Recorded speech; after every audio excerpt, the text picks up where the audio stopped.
Hello అండి.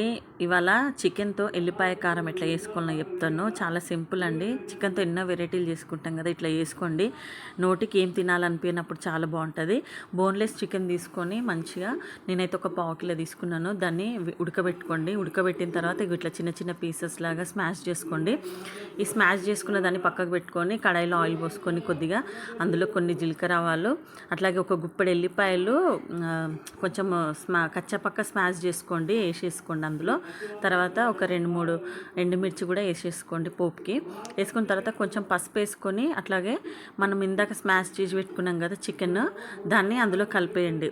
కలిపిన తర్వాత చూడండి అది కలర్ చేంజ్ అవ్వాలి, ఇట్లా మరీ బ్రౌన్ కాదు, కొద్దిగా కలర్ చేంజ్ అయినాక సాల్ట్ వేసుకొని అట్లాగే కొద్దిగా కారం వేసుకోండి. కారం కొంచెం ఎక్కువనే వేసుకోండి.